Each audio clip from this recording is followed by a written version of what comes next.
இல்லை ஆக்சுவலாக வந்து வதந்திகள் அப்படி வரும். ஆனால் இந்த விஷயத்தை பொறுத்தளவுக்கு 2 பேருமே அதிகாரப்பூர்வமாக அறிவிச்சிட்டாங்க. ஓ! ஆமாம். ஜனவரி 9 ஜனநாயகன்னு இவங்க அறிவிச்சிட்டாங்க.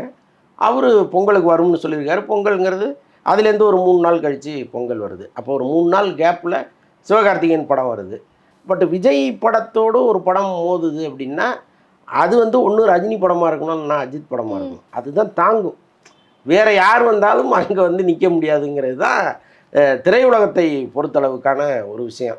இப்போ சிவகார்த்திகேயன் வர்றாரு, அவருக்கு இல்லாத மார்க்கெட்டா, அவருக்கு இல்லாத கூட்டமானலாம் இங்கே பல பேர் கேட்கலாம். சிவகார்த்திகேயனோடு வந்து விஜயை ஒப்பிடவே முடியாது நம்ம. விஜய் வந்து எங்கேயோ இருக்கார், சிவகார்த்திகேயன் இப்போ தான் அந்த இடத்த நோக்கி மெல்ல நகர்ந்துக்கிட்டு இருக்கார்.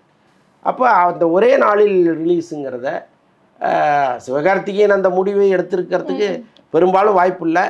பட்டு இல்லை சார், நாங்கள் சேர்ந்து வர வேண்டாம், அது ஒரு தேவையில்லாத பிரச்சனைன்னு சொன்னாலும் கேட்குற நிலைமையில் பட தயாரிப்பு நிறுவனம் இருக்காது. ஏன்னா